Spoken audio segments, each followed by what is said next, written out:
guys, welcome back to my channel. So I just wanted to share with you guys a very easy and simple way you guys can kind of dress up your rosettes, and you can do that by stitching around the edges. So for the past 2 weeks or so, I started doing that, and I absolutely love the results of it. I absolutely love it. Here is one that is complete. So as you can see, I used a zigzag stitch around the edge of this one, and I played around with a few other stitches. So this one, I used a loop stitch. This one is beautiful. I love it. So it's just another way to kind of add a little bit more texture to your rosettes, just to bump it up a little bit. So I'm going to show you guys how I did this. Very easy, very simple.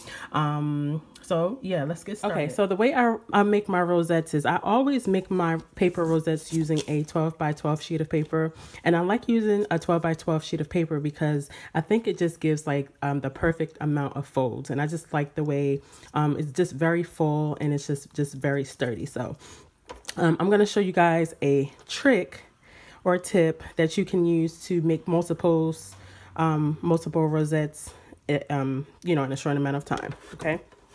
So what I normally do first is I have my sheet of 12 by 12. So this is like a scrap piece of paper, but I score at every 1/4 of an inch. So I'm gonna do that. So just score every 1/4 of an inch, and I'll probably go down maybe 4 inches or so, because I want to make 4 rosettes out of this one sheet. Of course I'm going to have some left over, but I'm going to score at every 1/4 of an inch. So I'm going to do that.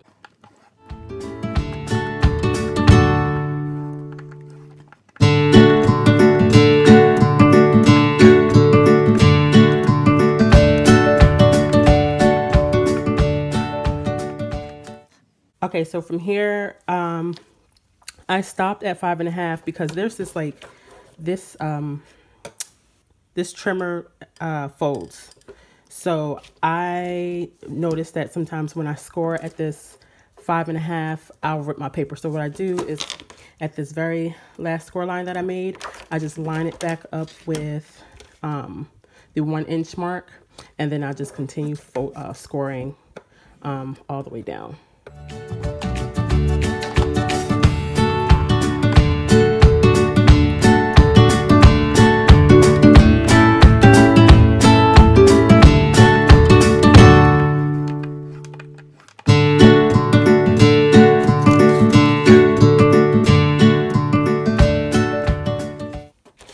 Okay, so now that we have the paper scored all the way across the 12-inch side, so now what we're going to do is we're going to cut it in strips of 1-inch strips. So it's going to be, your final strips are going to be 12 by 1 inches.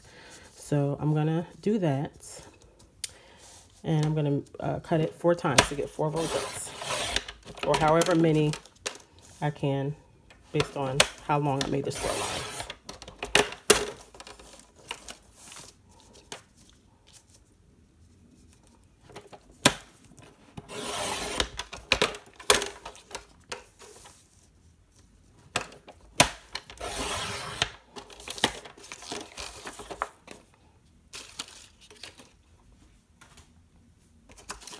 Okay, so now this is what we have. So that is that's a faster way that you can make more than one rosette at a time. So so from here we're going to start stitching the edges, and I'll meet you guys over at my sewing machine. Okay, so now we're at the machine, and I already have my settings set on the zigzag stitch. Okay, and I normally put the edge of my paper, I line it up with the edge of this, with this edge right here. It's right underneath the foot, but I always keep the edge of my paper lined up with this little edge right here, and that ensures that my stitch is straight all the way down. So I just eye it, and just to make sure that when it feeds through, it stays against this edge like that. Okay, so from here we're gonna stitch, and I have my setting, like I said, on zigzag stitch, and we're just going to stitch straight down.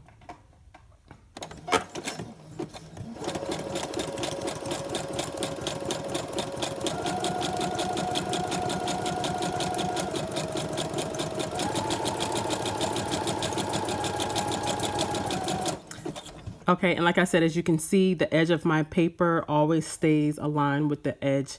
It's right underneath this foot. You guys can't see it now because the foot is down, but it's aligned with this edge as I continue to sew. So that's how, like I said, how I ensure a straight stitch all the way down.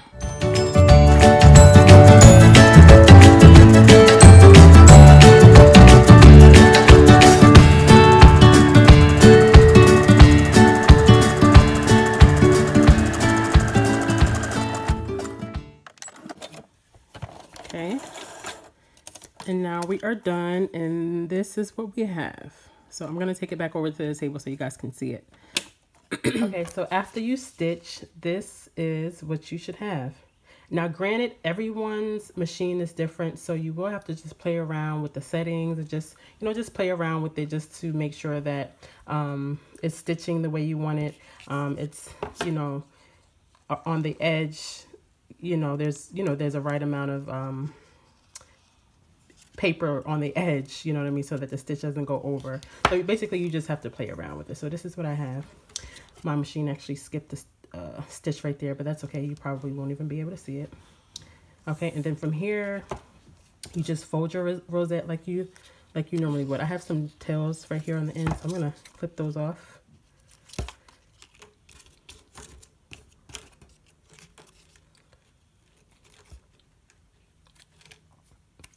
And we are going to fold.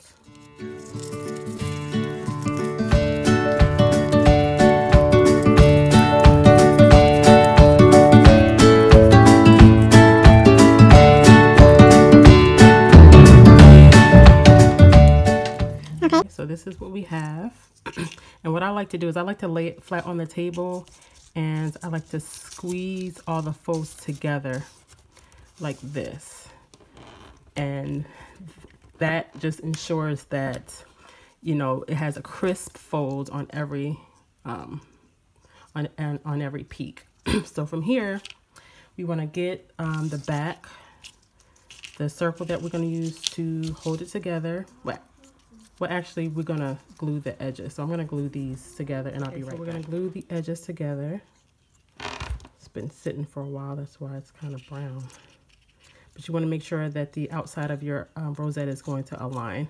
This is a little, as you can see, uneven, but you can just cut it like this. Okay. Now, when you form your rosette, you want to make sure that the stitching is on the outside, not on the inside like this. You want to make sure that it's on the outside like this. So this is the right side up. I'm going to flip it upside down, and I'm going to squeeze it like this. I have my circle that I'm placing on the back right here. Put some glue down. And flatten it and just squeeze it. And while it's still wet, you can kind of form it and just squeeze it. I like to hold it for like literally 2 seconds, then flip it over, because this is the top part, and this is the part that you're gonna see. Just make sure that, you know, it's evenly spread out on the top. And that's perfect. And then you just want to top it with your circle here. And I have like a small glitter circle. And this is what you should have. So like I said, very easy, very simple. So if you guys have any questions, I hope you guys love the way these came out. I hope you guys try it. If you do, please let me know. And let me know how you like it. So yeah, if you guys have any questions or comments, make sure you leave them down below. Make sure you subscribe to my channel. And there's so many other tutorials. If you guys are new to my channel, just, you know, go through my videos. There are so many tutorials that I listed that I have uploaded for you guys. And just check them out. And yeah, happy crafting and enjoy the rest of your day. Bye.